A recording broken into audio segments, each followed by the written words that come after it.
This is Rob Carbone, and you're listening to BD4, where there's no better way to get your Yankees and Knicks analysis. Barrett from shake and bake, hits a three. That's alive in the crowd with Barrett. 5 on the 24. Barrett previously in the air ball. The drive, the land, backs and home. Gets it back, keeps it at Barrett. Barrett for three. RJ Barrett from deep. He's got a quick trigger three. Gets another triple. Looking for more. Went for the buzzer. Now it's gone. J.R. Smith from way downtown at the buzzer. Novak, good open look. Puts it in. Into Ewing.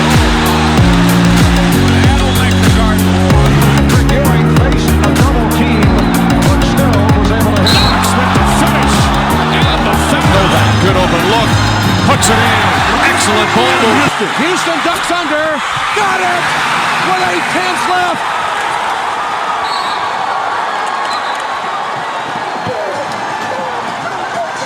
What is going on, guys? This is Rob Carbone coming at you with another episode of BD4, where there is no better way to get your Yankees and Knicks analysis.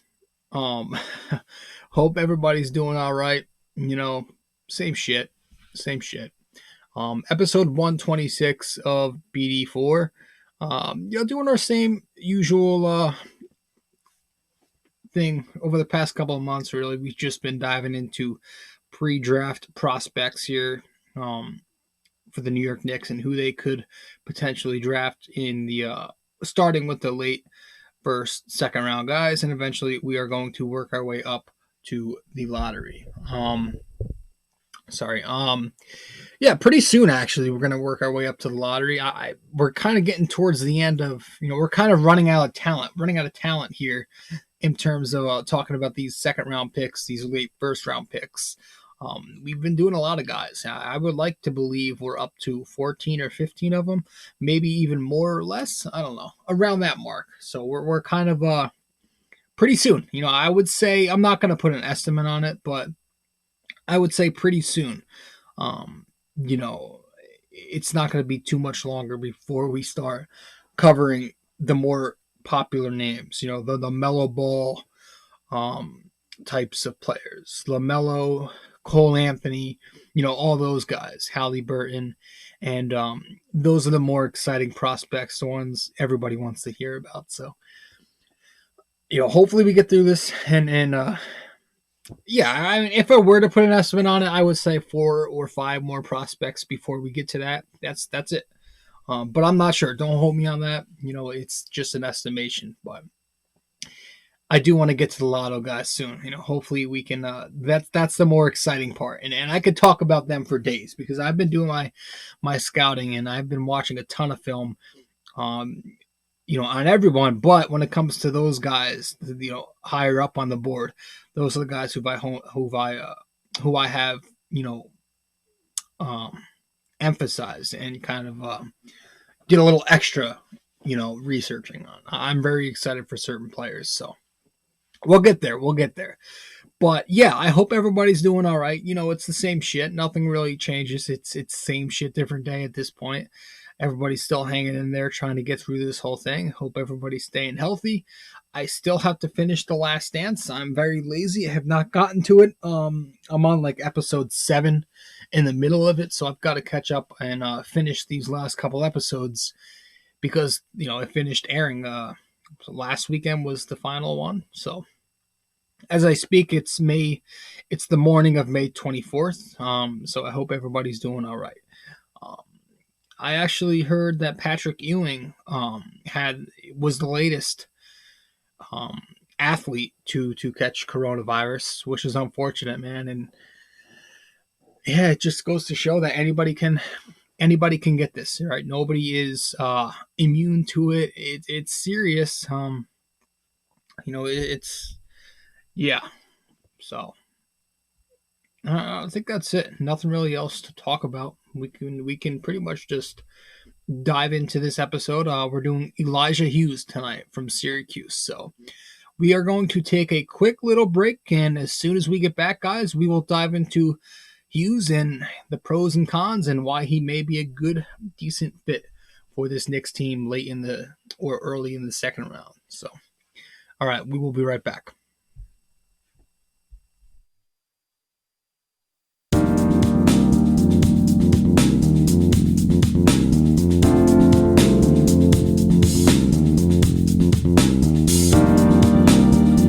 Hey fellas, really quick, I just want to remind you, in order to subscribe to BD4, to subscribe to my blog, and to follow me on social media, all you have to do is go to my website. That's it.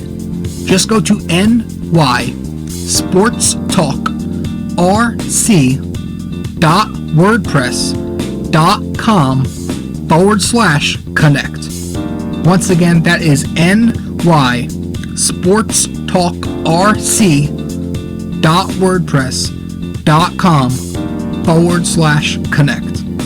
Once there, guys, that will display all of my information.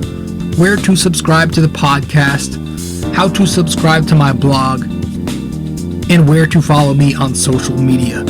Guys, thank you so much, and let's get back to the show.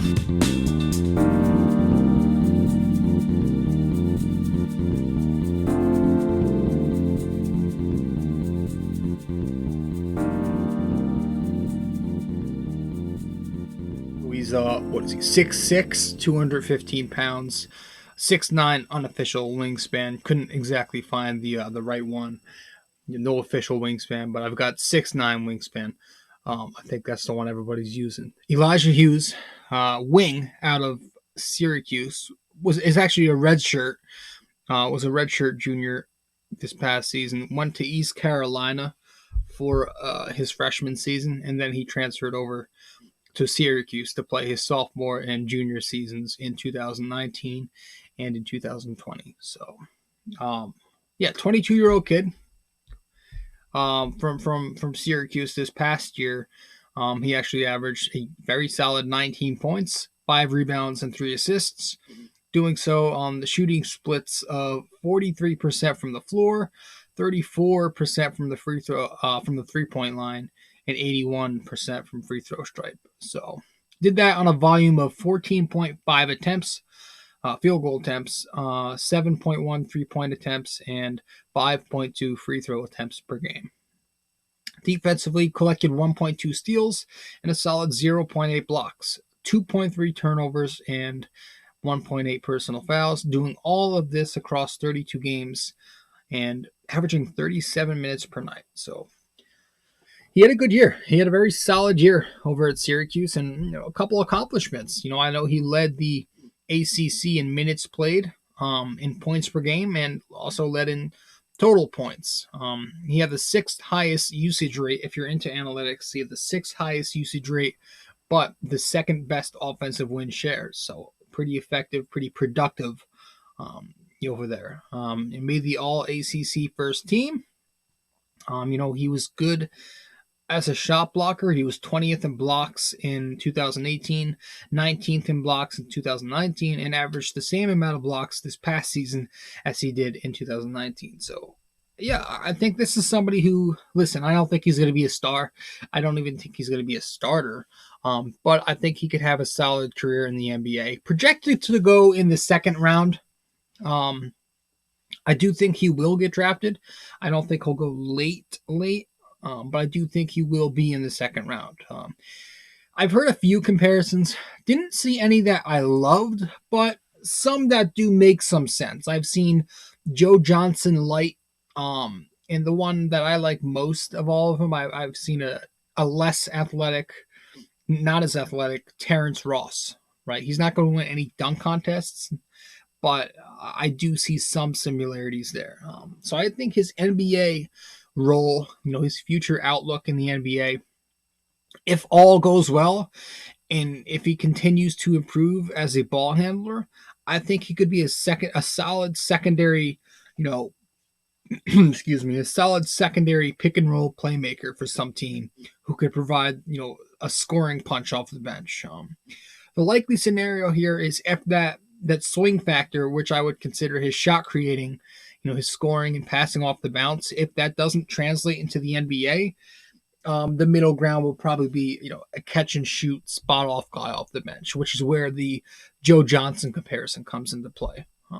But yeah, I think the three biggest, positive traits to Elijah Hughes' game is his playmaking, his shooting upside, and his ability to defend the rim for a wing. So when it comes to playmaking, I think like I said, he became the go-to creator in 2020 for Syracuse because they lost 4 starters this past year. So they lacked a true number one, and Elijah Hughes had to become that guy. And he did a pretty successful job at it. He's somebody who, just by watching him, you could tell he's somebody who likes to play at a faster pace. He loves to push the ball on the break and make those flashy no-look passes in transition, but he can also slow it down and play half-court sets as well.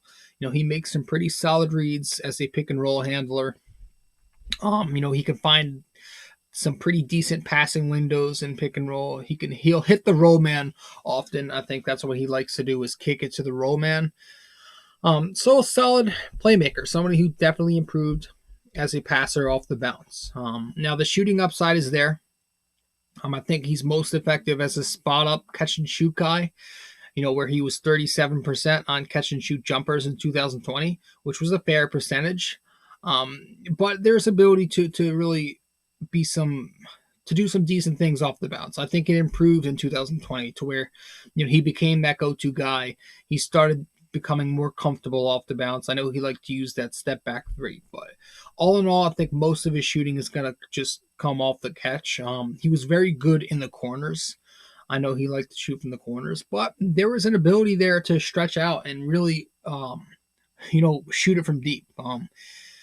I know in college they've got, the normal range, and then they've got the NBA range 3-point marker. And he's hit a couple of shots beyond that NBA range. So I like the release. It's pretty quick. Doesn't seem like there's any wasted movement. I like his range, so I think there's some potential there.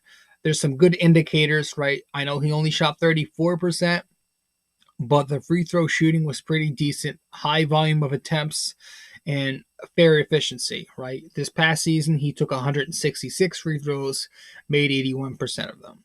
And over his 3-season college career, 76% shooter from 2016 to 2020 on 338 attempts from the line. So, yeah, that's an indicator to me. I think he has some potential, some upside to become a fair shooter in the NBA. I think overall his offensive game is going to be very dependent on how much he continues to improve scoring off the bounce. Now, defensively, he's got some solid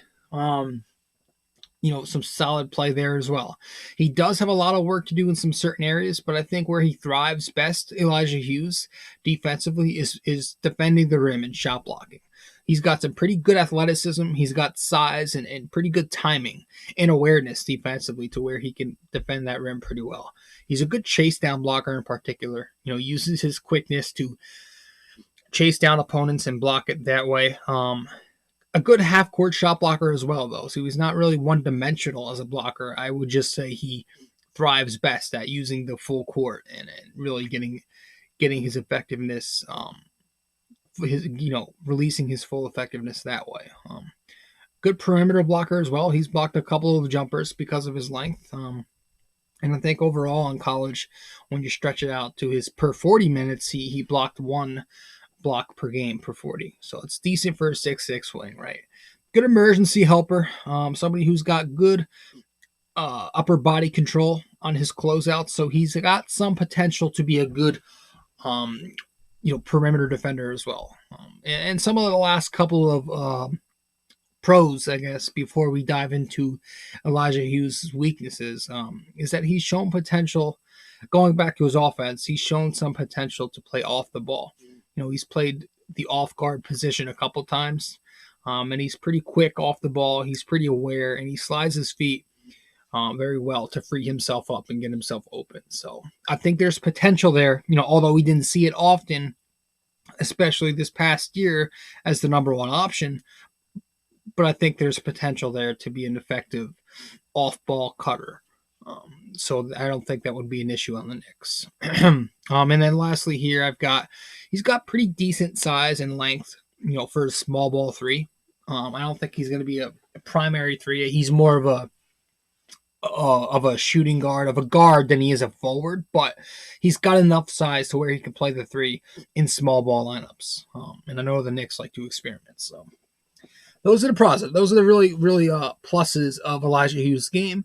Again, a good secondary pick and roll playmaker who is going to score off the catch, and the big swing factor is his ability to shoot off the bounce. Is that going to be there, jumping from college to the NBA? That's the big question. Now, defensively, he's going to be pretty solid at defending the rim, but the question comes in play when you think about how he struggled on rotations, how he was often late on closeouts. And the big question for me, I think, defensively is Syracuse. Now, they often, very often, really 100% of the time, they ran a very strict 2-3 zone.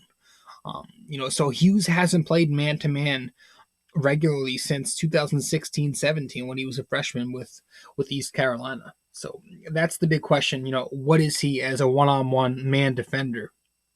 There may be some potential there with his quickness, with his awareness, like we mentioned, but we haven't seen him play man D in quite a long time. So how is he going to really play, as a perimeter defender, as somebody who has to guard in ISO? That's the big question for me defensively. Now offensively, there's still some question here as well. In fact, there might be a lot of question. I know he's limited to really playing against the bigger guards and playing the smaller threes maybe defensively because of his size, which is decent. But offensively, he's gonna have to make his to make his presence known that way as well. I think he's pretty streaky of a shooter, right? We mentioned how he's got some good indicators, but that's indicators. That's potential we're talking. How is he right now as a shooter? Is he going to translate right away? I don't know. It might take some work, because 34%, pretty mediocre efficiency when you talk about the high volume of attempts. He took 7 3-point attempts per game and only converted on a below average rate. So, and overall 19 points on 15 shots, that's pretty mediocre as well. So how, does he continue to take low percentage shots in the NBA? If so, how is his scoring going to translate? Can he be a good enough scorer to where he gets some regular playing time? Again, it all comes down to his ability to create shots for himself that are good open looks and not contested looks off the dribble. So, and the shot, while it is quick and pretty effective in terms of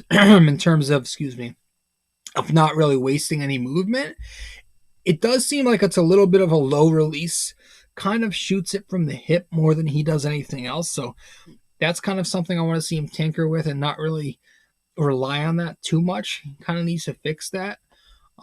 So I think he does need to improve, though, mostly as the 3-point shooter, shooting from the wing and shooting above the free throw line from three, because he's mostly limited to corner 3-point shots. So there's some question about his dribble handoff potential as a shooter.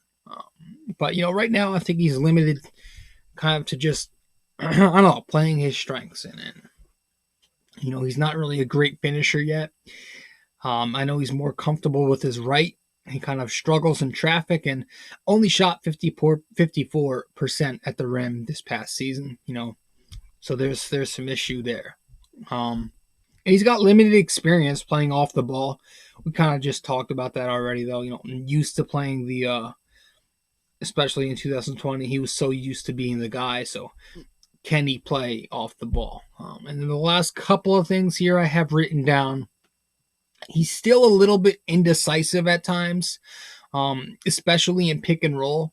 I know Elijah Hughes can be pretty inaccurate when he's hitting the roller. He often makes mid-air adjustments when he really shouldn't. He can be late on his reads. And, a statistic here, he was trapped 0 times in pick and roll. That's per synergy. So that's some indicators there that he's very indecisive and very sloppy at times as a ball handler, despite the improvement. So, last thing I have here as a weakness, I guess, would be pretty old for his class, for his rookie class, since he spent 4 seasons in college, or 4 years rather in college as a redshirt. How much room does he really have to grow? Going to be a 23-year-old rookie. Playing in the G League, is that going to be something that he has to go to right away, right? Is he going to have to be there for a little bit before he really gets any legitimate NBA time? How often is he going to see NBA minutes? Is he going to be a player that has to spend years down there because he has issues addressing his flaws and has issues really finding his strengths in the NBA? I don't know. Elijah Hughes is an intriguing prospect to me. There are some things I like, and there are some things that really just make him seem a little dull to me. But overall, as a guy who's expected to go in the second round, probably wouldn't hurt if the Knicks took him. I would prefer them to look elsewhere. I think there's a lot more complementary pieces that I would prefer. But if it happens, I wouldn't really be, upset about it. So those are pretty much my thoughts on Elijah Hughes. My thoughts are, a solid secondary playmaker who could possibly have an upside as a shot creator, right? But there's a lot of if here, and I think that's pretty much why I'm, so on the kid. But hey, it is what it is. So that's it. That's it on Elijah Hughes, guys. Episode 126. Not too long, not too informative tonight. Kind of just, I'm very tired, and I'm just speaking from my notes that I took. So didn't have much personal input outside of the few things that I said. So hope you guys enjoyed the episode. If you haven't yet subscribed to BD4, be sure to do so right now. Just go to my website and do all that fun stuff. So, guys, thank you so much. And I think we're going to end the show now. Like I said, we probably got a few more prospects before we head up to the lotto, and that'll be that. So, thanks so much, guys. This is your host, Rob Carbone, and I'm signing out.